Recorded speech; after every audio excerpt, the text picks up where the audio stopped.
Awesome. Great. So, welcome everyone to the Choose the Afterwork series. This is the second one that we've done so far. We brought them back from last year since we're still in the pandemic, and it's kind of annoying that we can't meet physically. We decided to bring this back so we can still like network and communicate with each other. The plan is that we do a series of these events. So we have 5 dates that are planned that are here. We're now on the 25th of May, so we're on the second one. We have something for the 1st of June, 8th of June, and 16th of June. So yeah, please come and join us for those two. It's a regular thing every Tuesday. But also, if you have anything that you want to share, then please get in touch with us at alumni@eitdigital.eu, and we can find you a space to talk if you want. And we can do it as a continuous series. However, today we have Luca Vavassori, who's going to be doing a workshop for us. The workshop will be around fear setting. Luca's an alumni from EIT Digital, and recently has become part of the new board as the events officer. So congratulations on that. I will hand over to him now. I'll stop sharing and he will take control. Yes, thank you, Craig. So I'm going to share my screen. Hopefully it works. Tell me if you can see anything. Yes. Cool, perfect. So today's workshop is going to be about fear setting, as Craig already said, or how to get out of inaction and create the future of your dreams, hopefully. And as I already mentioned, because someone in the audience asked me, would be nice if you get a piece of paper and a pen or pencil, since you're gonna have to write down something, if you want to write down something, but it's an exercise, so we're gonna work together. And well, who am I? For the ones who doesn't know me, I'm Luca Vavassori, and I'm owner and facilitator at Resolute Workshops. It's my business that I recently started. I'm a Virgo at heart. Well, this might be like a relevant thing just because I think Virgos are quite precise and structured, and this is one of the reasons why I'm a facilitator for workshops, I think. I'm your new event officer since now. I mean, not officially yet, I've been elected, but I will be from July the 4th. I was previously a data scientist and consultant for KPMG in the Netherlands, and I quit my job in the end of March to actually start my own thing. And well, I'm a whiteboards and sticky notes lover. I think I got this passion during the business challenges and summer schools of EIT.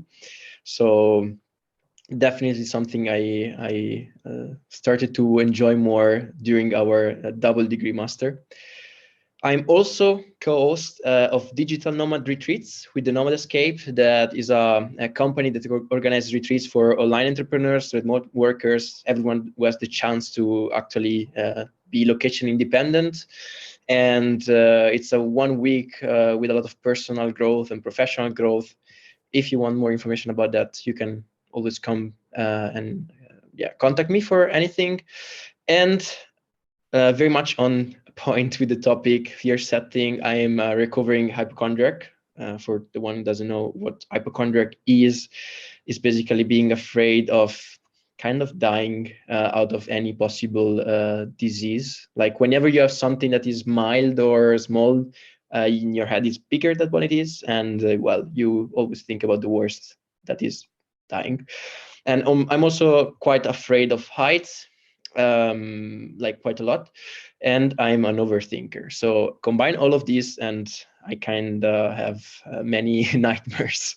And this is one of the reasons why I really love this exercise. It helped me a lot.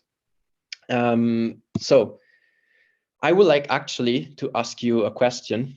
And the question is, have you ever avoided action because you feared a negative outcome? And for this, I would like to see your hands raised in case this is the case. So I see some hands. Perfect. All the people with the camera on had the hands raised. So I hope this workshop will be helpful for you because it was helpful for me. I am afraid of many things. I always doubt about things. I always find excuses because I'm afraid of something that might happen. So I found Stoicism, that is a Greek school of philosophy, to be kind of a tool and guidance to be more aware of what is holding me back. So Stoicism is a school of philosophy that was born in the 3rd century before Christ and has been founded by Zeno of Citium. It was like, essentially was a ship owner merchant, and his ship sank sadly, and he found himself without an asset, without a job eventually. And the first thing he stood upon, like landing on earth, on ground, was a bookshop. And he went in the bookshop, inside the bookshop, and he found philosophy books, started reading about a lot about philosophy and so on, and started to develop his own thinking. And he started to actually teach his own way in a stoa. And a stoa is basically a porch. Back in the days in Greece, I think they were more fancy. Stoas, more fancy porch than the one we actually have in front of our houses. And from these, it actually got the name. And what it is all about at the very end, the main concept of Stoicism is to separate the things you can control from the things you cannot control, and then focus only on the former. So focus with exercises on controlling the things you are that you can own. All the rest, forget about it. It's not in your control, so you cannot do anything about it. And this, if you can find the sweet spot, basically, you will feel like you're doing the best that you can do. And if you feel like you're in that position, then you can be at peace with whatever will happen in a negative aspect that it's not under your control. And some famous Stoics are Nelson Mandela, who read about the memories of Marcus Aurelio, actually.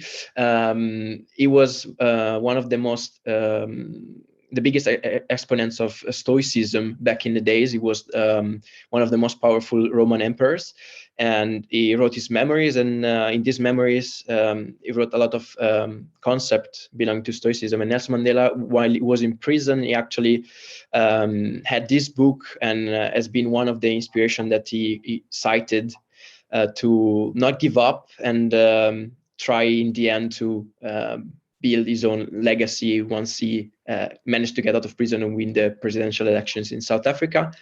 Arianna Huffington is also like a modern Stoic. She even has quotes about the memories of Marcus Aurelius next to her bed, apparently.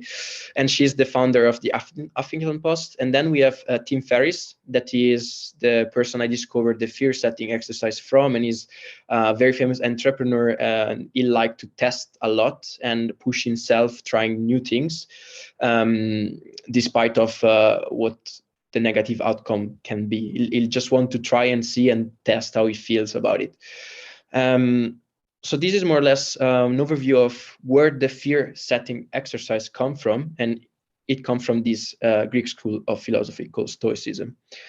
And well, why I included this picture of SpongeBob is because I can see myself back a couple of months ago in the room, in my houseboat in Amsterdam, wondering why I was not feeling complete, fulfilled, aligned with my values, and what I had to do in order to have a better life. And well, I wanted to eventually quit my job. I knew that that was not the thing for me, and I was afraid though. Like, I didn't know if it was the right thing. I was just there, not taking action, sitting in my room, and every day was passing by, and I felt more stressed. Was sleeping worse.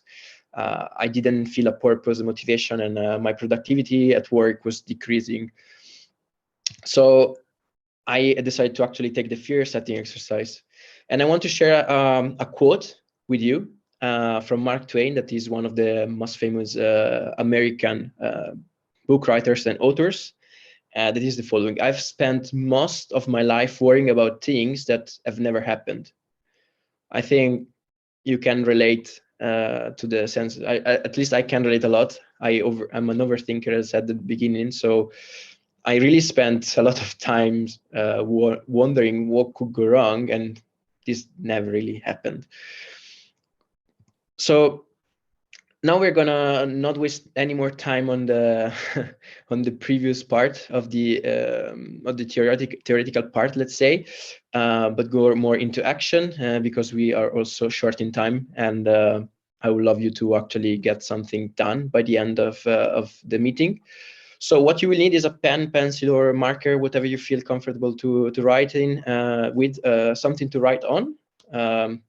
If you feel more like digital, you can go digital and just type on your laptop. A bit of analytical skills, in the sense that we're going to try to understand why there is something that holds you back, if any, and the right mindset. Like, try to be open and not judgmental, but somehow honest and critical with you. Like, be honest with yourself. So the first thing we're going to try to define is the fear that you have. So what if for me, in the past, like in the previous 2 months, was what if I quit my job? But it can be anything on a professional or personal level. This exercise is very useful for any fear you have. So it can be, what if I go for this trip that I'm planning since 2 years and I'm never like going because let's postpone it. I don't have time. I have too much work. Like, I don't want to spend the money. What if, I don't know, they closed the borders and I got stuck there? Or what if I actually commit to a relationship with this person that I'm seeing now since a couple of months, but I'm not sure? Like, there are many fears that you can have, and can be, as I said, personal or professional. And the first thing I would like you to do is to write your fears in this way. What if I ... And for this, I'm going to give you 1 minute, 1 minute and a half, let's say, from now.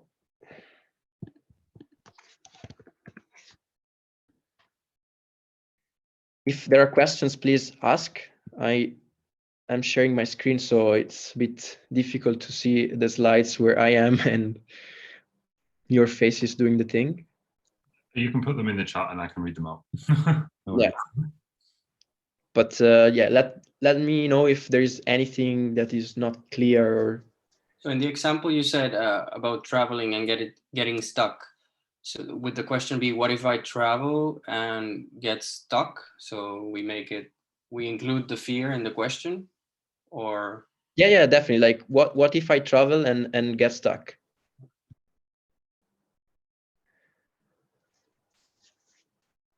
You can also just say, what if I travel in COVID time, let's say, that this is more proper, let's say.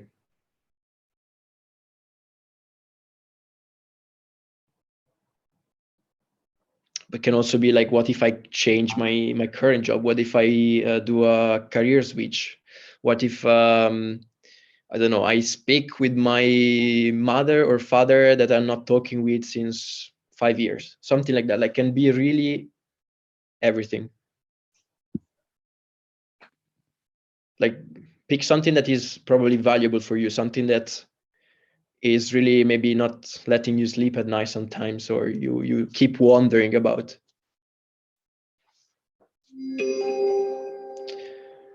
All right, is everyone done? I see that Craig is writing still. Okay, so we're gonna go to the next step. And okay, you still see my slides, right? Mm-hmm. Perfect. So now, below the what if, you're gonna create these 3 columns that are called define, prevent, and repair. And I'm gonna explain you what these columns are. So we're gonna go 1 column at a time. Let's not fill each column in a sequence. No, let's go 1 column at a time. And the first column is called define. So you have to define what are you like the worst scenarios of your fear. So for instance, wait, I don't remember your name. Yeah, Daniel, you said, what if I travel? So in this case is, what if I travel in COVID times? The fear is I get stuck. Another fear could be I got fired because of company policies, or I get COVID. I don't know, something like that. So define what are the worst case scenarios, your biggest fears related to something that you're not doing because there is something in your mind holding you back. Too many things that are unclear or too negative for you to like handle it right now. So define these. Then there will be the prevent column and the repair column, but we're going to speak about it later. Yeah, actually I can explain to you right now maybe. So the prevent column is any action that you can take to reduce or eliminate the worst outcome. So for instance, what if I travel, and what if I get COVID? Well, to prevent it, I'm gonna follow all the safety measures. I'm gonna get in contact with the least possible people. I'm gonna travel with some private means, I don't know, by car, so that I don't get in contact with anyone, these kind of things. And the repair column is dedicated to fixing the worst outcome in the case it will happen. So I get COVID. What can I do to fix it? Well, at this time, not much. I think just quarantining and take pain relief. But let's say you get fired by your company because you got stuck in the country and you could not leave, and that was against the policy of your company. So you get fired. To fix that, well, now you're gonna have to look for another job, or try to deal with the company and get your position back, or go and like ask for friends and family for help to find something new. So something that can help you go back to a sort of previous state. And I have an example for what was mine. So what if I quit my job and become self-employed? And my defined worst outcomes were to go broke and not succeeding. The prevent was to reduce the cost of my lifestyle, move to a cheaper country compared to the Netherlands, and join online entrepreneurs community in order to get knowledge about how to run a business, so I don't fail.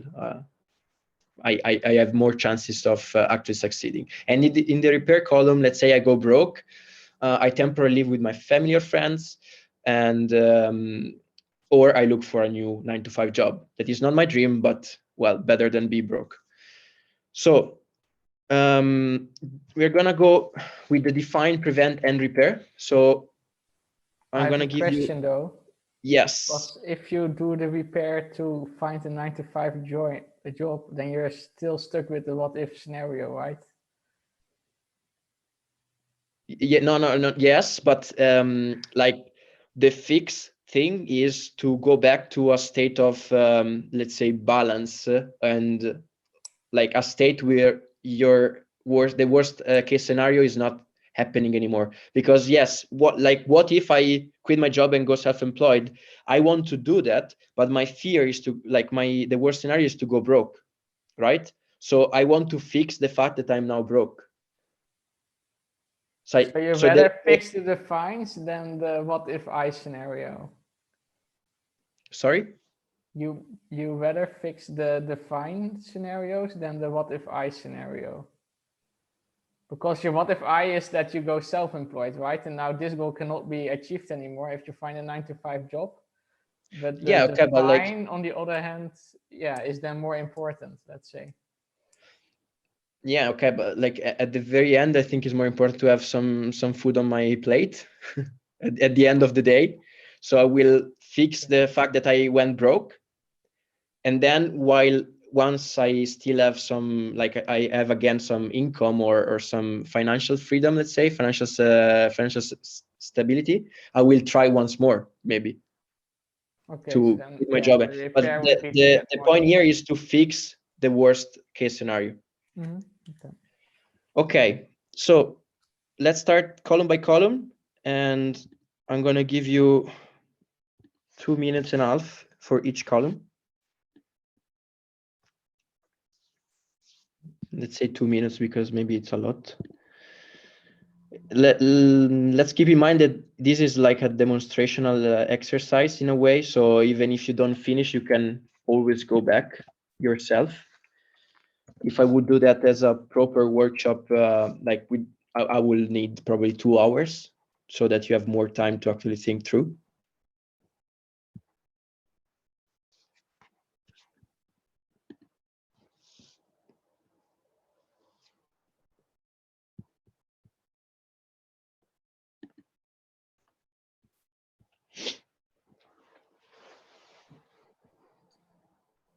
Can you put the example on again, maybe? Yes.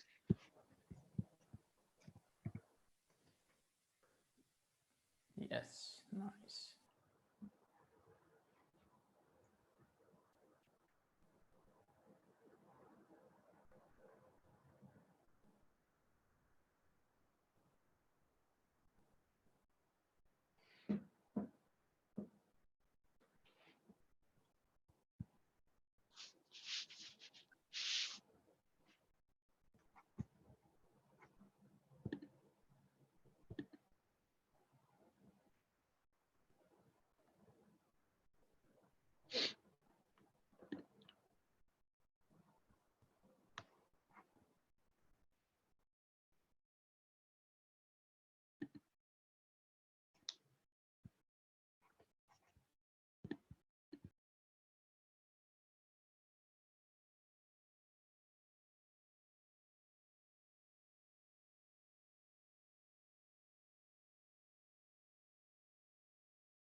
Is there anyone who joined later?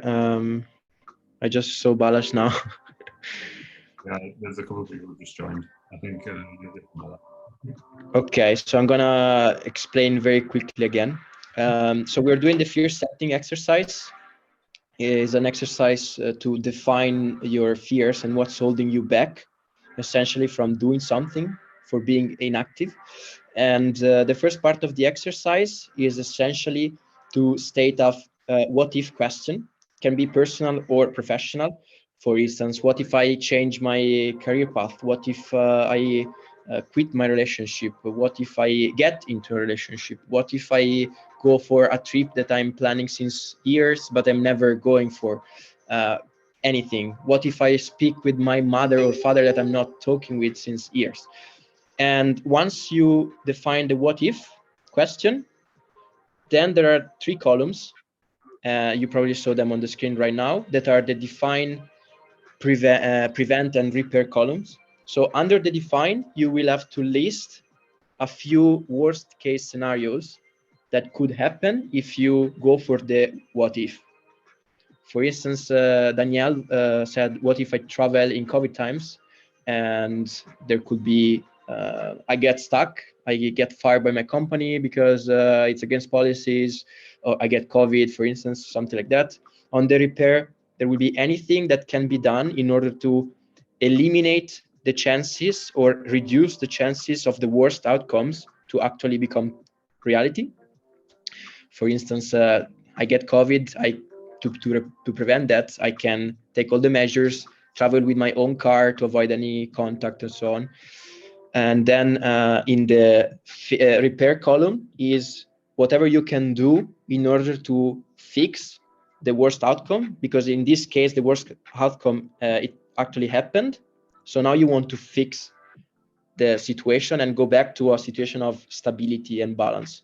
So in my example that is now in the slide, one of my worst scenarios going self-employed is I go broke, and the repair is, okay, live for a while with my family and friends, because I probably will not afford a flat myself, and try to find a new 9-to-5 job that is not, of course, my first choice, but better than being broke. So I want to fix the fact that I went broke. So once we have done that, we're going to move to the second part, but I would like to ask if there is any volunteer that would like to share the what if and the define, prevent, and repair column, if anyone is willing to do so. Any volunteer?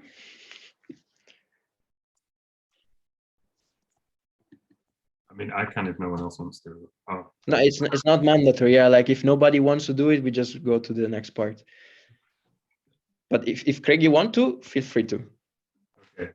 So yeah, my what if was like, well, I'm currently unemployed. So my what if was like, what if I don't get a job in 3 months? Okay. And then I defined it through like a bunch of different things. Like I'm also applying for German citizenship at the moment. So if I don't have a job, that will become into question. That would be a worst case scenario. I'd also then have to start spending my savings because I wouldn't have the money from anymore from the government. Yeah, I would also lose money. All my savings would start going. So that was the the define part.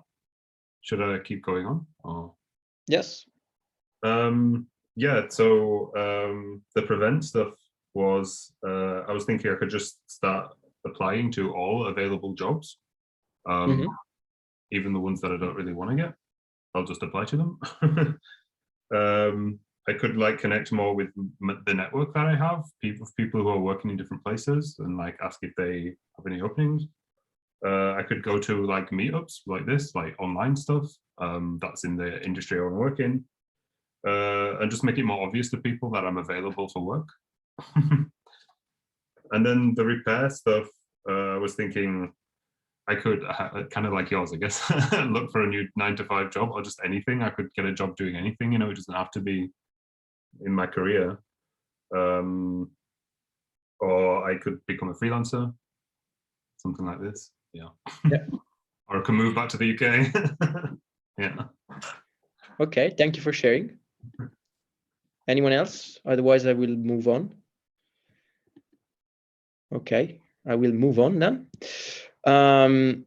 Then the second part of the exercise is to define what are the benefits of an attempt or partial success of actually going for the what if. In this case, I think, Craig, yours is not really suitable for that, because usually it's more like what if and something that you are scared or afraid to do.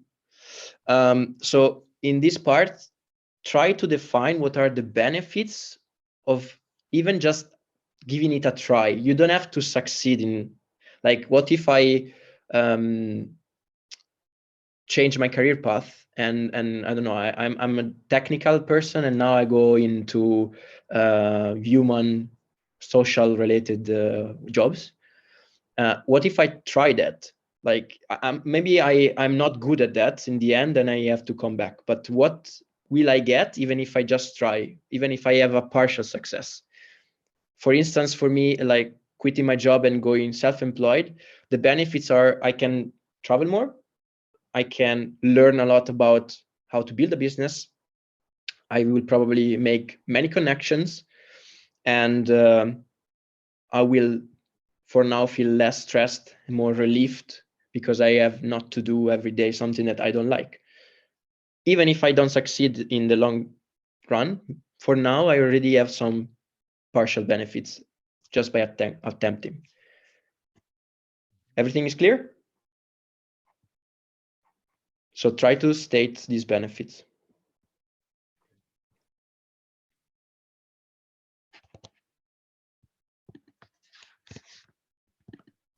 So that means that your what if doesn't have to be very drastic. So not a what if I get a kid, for example, but rather a what if I try climbing, or I try doing more learning, rather these softer what if scenarios, right? Yeah. Okay. And like in the benefits, you can also actually like dream big, in the sense, what if I actually succeed? Like it's good to just think about the like a partial success or just an attempt, like the small things you can already do just by trying, but try also to think of what if I actually succeed? Like what if I manage to have my my own business? Maybe I make 6 figures and I have in like financial freedom, and I do exactly what I love, and I don't worry about money, and I work only I don't know, 10 hours per week, something like that. Yes, it's a dream. Yes, it's big, but it's not impossible. So beside the small things that you can benefit from, also see what are maybe the biggest achievement, Okay. because these are maybe the one that make you move forward the most. Would that mean that fear setting is only for incremental fears, let's say, rather than big fears that cannot be overcome? For example, if you take a kid, there's not really a easy repair. Sorry, if you take If you take a child, for example, there's not an easy repair afterwards, right? Because the repairs afterwards are always quite drastic then. And not really. You can train them to be your employee at home, so you can utilize the kids, right? I see. They can clean your house, they can serve you food, so on, so on. Not exploiting, but utilizing. I like the entrepreneurial mindset here. Oh, I see. Well, you have to go for a very good repair column then. Yes.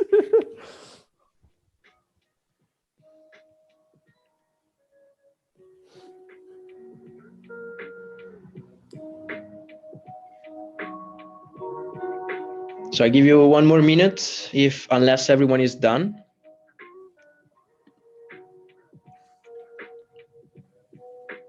How would you just a quick question, because I'm trying to approach it from the opposite angle, because I have the like 10 hours of work a week thing, so on and so on.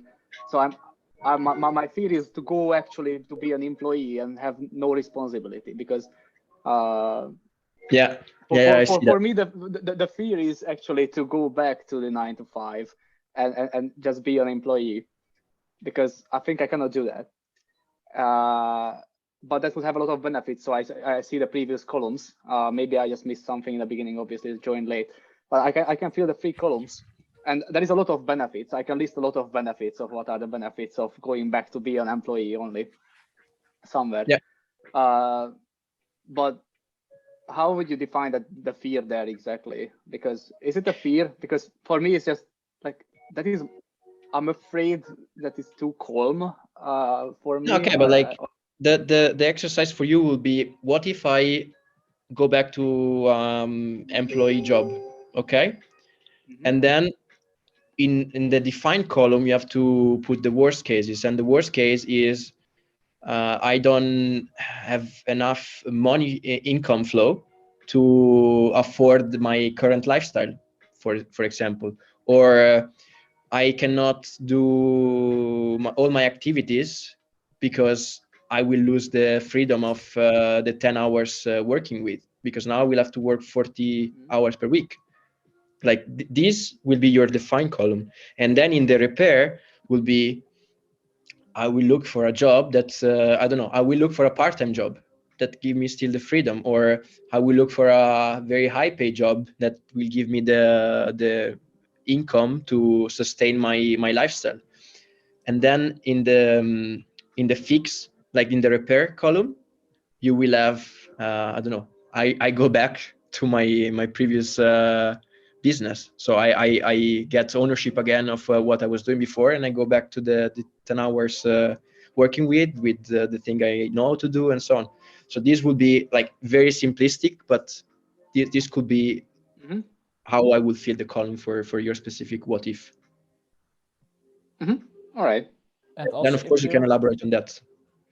And also, if you think about, for example, it is too calm for me, then you can try roles with more responsibility. Like you can go, to senior or lead. Or even, that is what I have right now.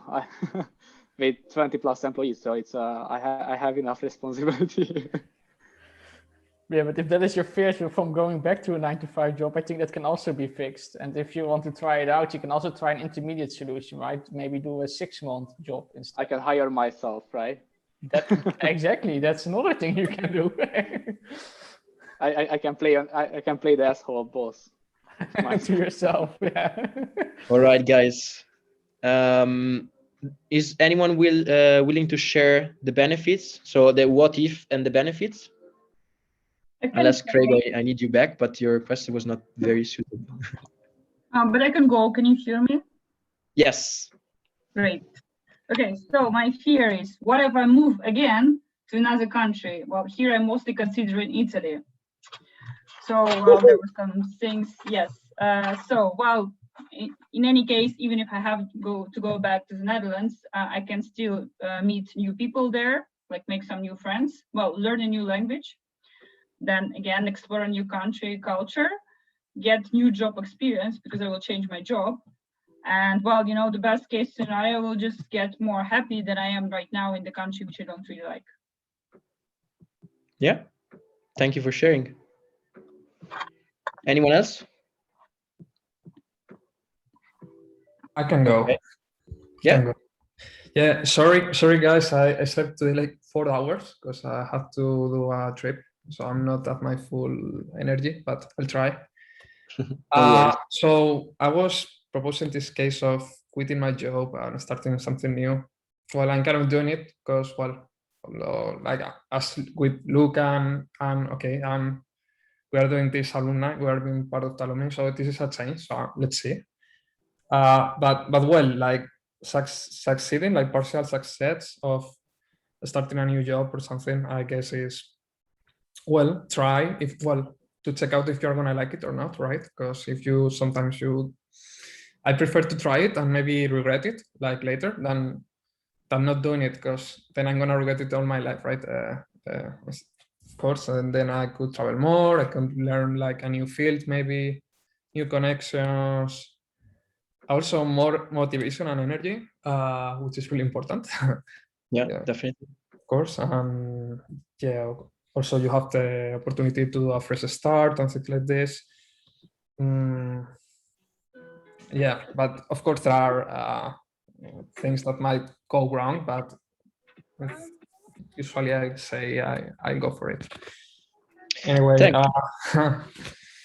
sorry, my energy is not really high, but as I told you, I'm trying. No problem. Okay, thanks. So let's go to the last part of the exercise that I think is also one of the most counterintuitive, but one of the part I like the most, and is called the cost of inaction. So what if I don't do anything about that? Like the what if is still a what if. I didn't take any action.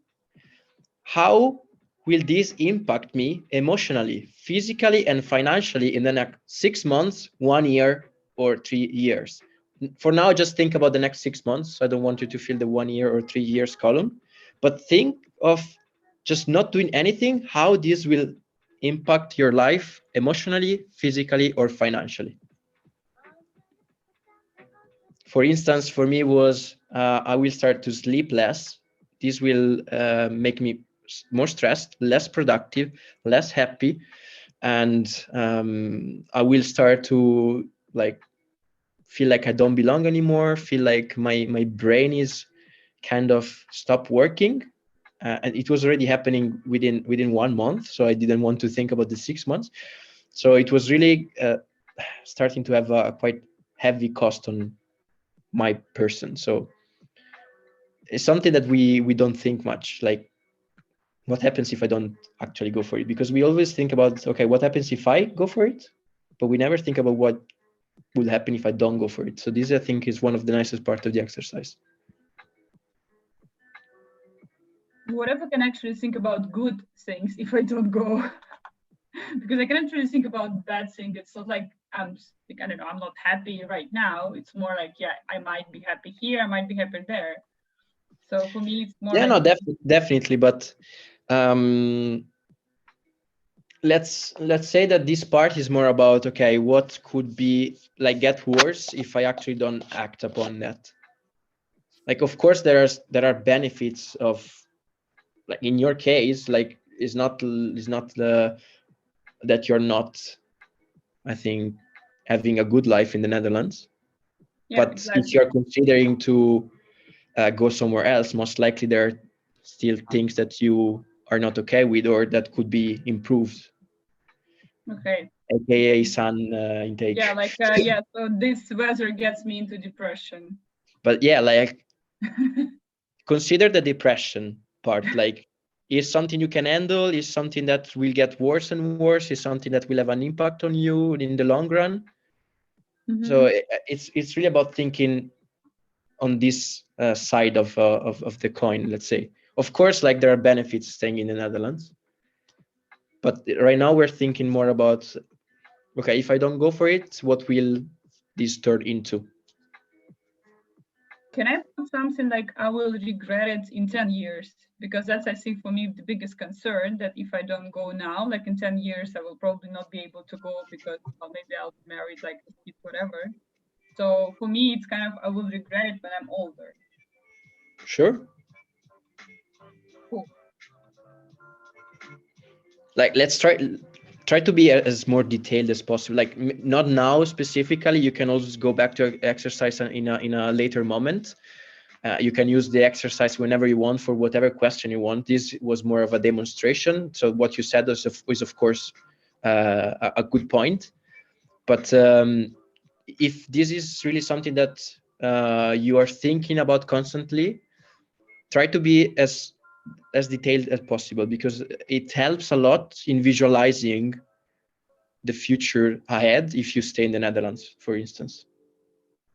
Yeah, thanks. Because yeah, you will probably have more money, more savings or whatever, because if you have to change job in Italy, most likely the salary is lower. Exactly. Fully understandable. But at the same time, I know that I had to leave the Netherlands, at least in winter time, because I was getting too depressed and too much low energy to only feel then alive 6 months of the year. And this is not what I want. Yeah. Okay. Makes sense. There's something really wrong with the Netherlands, apparently. It's really an amazing country. It's the weather I that is. think the weather is one of them, and the family is another one. In the Netherlands, in the winter, a lot of people stay with their family, and this kind of leaves out the foreigners. Yeah. I do see this especially in Germany during the early spring. Then they're also a lot with family, and they don't care too much about the foreigners. And that's the same in Austria as well. Yeah. Let's all move to South European countries. But do they care more than that? As well. I couldn't handle South European countries for sure. I moved to the north intentionally. Why is that? I hate the warmth. So for me, let's say summer in Milan, that's just the worst thing that can happen to me. The 47 degrees. Fair enough. I'm not productive at all. Here I have between 0 and 28. That's just perfect for me. It's just Yeah, the but full, the full goal, year. like the goal for me personally, will be to spend from late September until early March.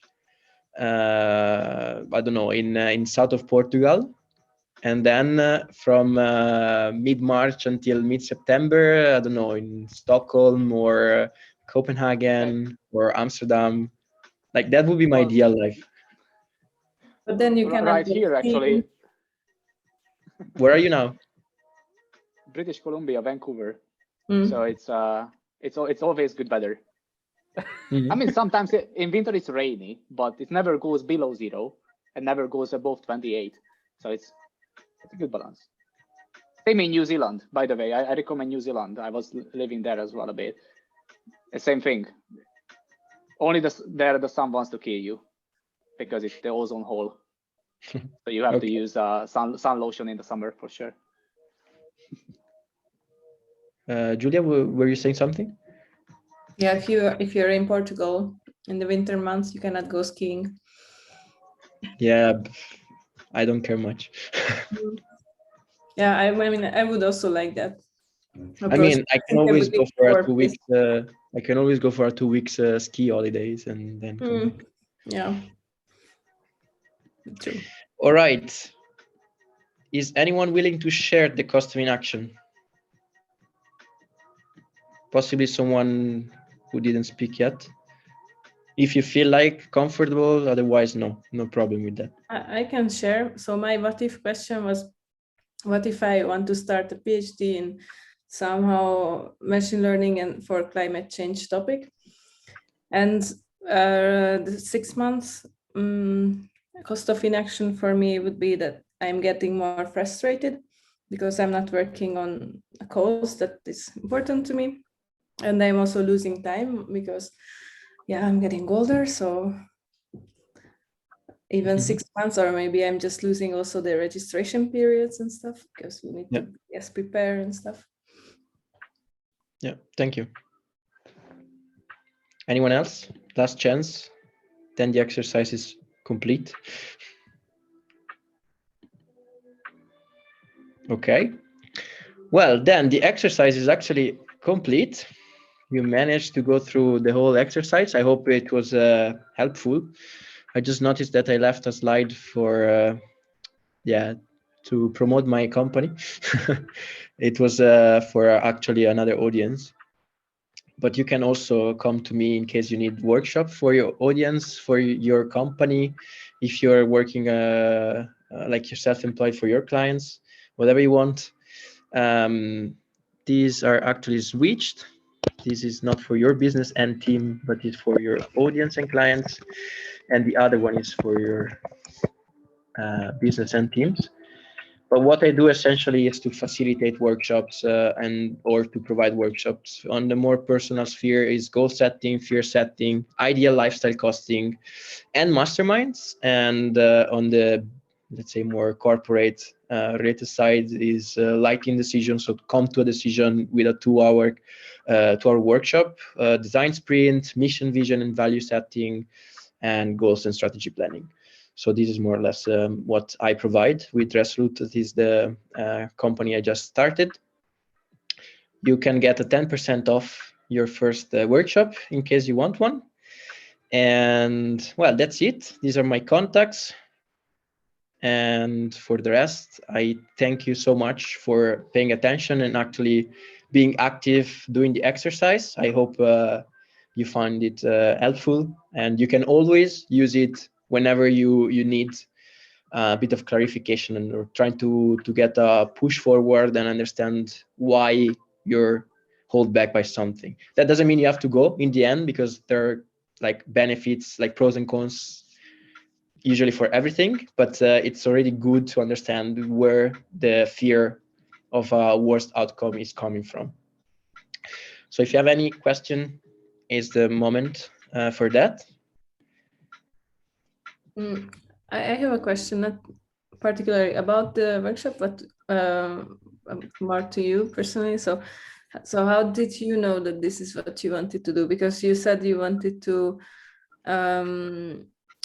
quit your job because it wasn't good, but like, how did you know what else to do instead of Well, that? I didn't know, like I still don't know fully. Like I'm in a sort of exploration phase of my life, and I said, okay, what do I like? What do I think I'm good at? And what can help people, or like what can be of help to any cause or something like that, and what can get me paid for, more or less. That this is the Ikigai exercise, by the way. Like, if I don't know if you know, the Ikigai is basically 4 circles, and one is about profession, so what you're good at, one is about passions, so what you love. One is about mission, so what is your cause, essentially, what are your values in a way, and then what you get paid for. And if you find something that is in the middle of everything, then that's your sweet spot. So that's kind of the perfect thing you can have and do. And yeah, like I don't know if that's what I'm doing right now is my sweet spot. I just know that I love to help people, and I love to brainstorm about ideas and make things from something raw and abstract become reality, more concrete, actionable. And I love to travel. So right now I'm doing this remotely. I'm helping someone to find solution to problems, and well, I'm traveling, and I'm not really getting paid right now because I just started, so I'm giving a lot of for free. But you know, it's kind of the way you get your name out there. But there is demand, and hopefully soon I will also start having an income. So I said I'm 25, I can take a leap of faith, risk something. I have some savings, and yeah, worst case I go broke and I go back to my family or friends asking for a like couch where to sleep on for a while I find a 9-to-5 job again. So that's it. Weren't there an option like Accenture, for example, because Accenture Consulting is doing that, helping companies or organizations finding solutions for something, and they make you travel a lot. Because for me, Accenture wasn't an option, because that means that 4 days away from my family every week, because usually they send you another continent every week. You have to travel to another continent, because they offered me a job in Boston, Accenture Boston. And that was like, they said that like every week, like 4 days in either in India or UK, but it's 4 days away from my family every week, and that was the deal breaker for me. But that was actually a good path in similar passion, because I share the similar passion that you have. Yeah, no, I see the point, and I come from consulting. I worked for KPMG. I don't like like one of the reasons why I felt I was not belonging. I didn't belong to the consulting work. Not the work itself. Like I like consulting in a sense. You help people, you help companies succeeding. I don't like the concept of big corporate consulting. Like they are just a money maker organization, and most of the profit usually goes into the pockets of the partners. And like for how much I was paid, that was a lot. Like my daily rate was very high. I think I get less than 5% in my pockets at the end compared to the value I actually generate. And also the kind of companies I was working for were not aligned with my values. They were like dairy companies, cigarette producers, oil companies. Like it's everything that is against my values. Like right now, I care a lot about environmental issues and so on. So I don't want to work for these companies. So I was really in a state where I was unmotivated. And well, I just said, okay, let's try something where I can choose who I work for, what do I do. And the easy answer was, okay, just try to do your own thing. Of course, like there are so many other options, such as like struggling a bit more and finding a company that provides everything. But I always had this entrepreneurial mindset, and like now or later, I will give it a try. So better now than later. Sure. I mean, I can only support it because that's what I promote anyway.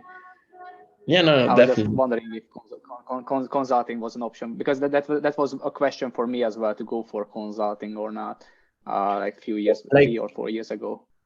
Yeah, also, I wouldn't like too much to actually travel every 4 days. Like, honestly, I enjoy more what is called slow traveling, or like slow nomadism. So you are digital nomads, you work remotely, you have the freedom of choosing whenever you want to go somewhere else. That doesn't mean that you must go somewhere else every time. Yep. And I really like to stay maybe 3 to 4 months in a place, get more of the culture, get more into the community around there, and so on. Rather than 4 days here, 4 days there, it's constantly packing, taking flights. No, it's not for me. Mm-hmm. All right, thank you. How expensive am I? Very expensive, Bobo. Now I still have to define my rates, but for now I'm very cheap because I'm starting out. So you can have very good prices actually. Is Bobo still there? Yes, Bobo is still there. Yep. But I'm not gonna here, disclose his Luca. prices. I'm here. That was a very good presentation, and keep it up, man. Like what you're doing, I think it's quite very nice to know. I didn't really know a lot of these things when it comes to fear factor and all of that. So just quite very educative. Thanks a lot for sharing. You're welcome. Well, if you have any feedback anyway, just drop me a message, any email or so on. I think the sun is shining too much now, and my face is whatever. Yeah, it's nice in Vienna. Finally sunny. Oh. And well, Craig, do I give it back to you? Yeah, sure. I can just second what everyone else has been saying. I think it was a really good workshop. So yeah, I actually, for the what ifs, I wrote a lot more down, and I kind of want to go through all of them now and do the whole exercise for all of the stuff I wrote down. So I think it's actually really helpful. So thank you so much for that. You're welcome. Yeah, so thank you very much. And we have another Tuesday After Work in a week, so please join us for that one as well at the same time. But yeah, I'll stop recording now. Thank you.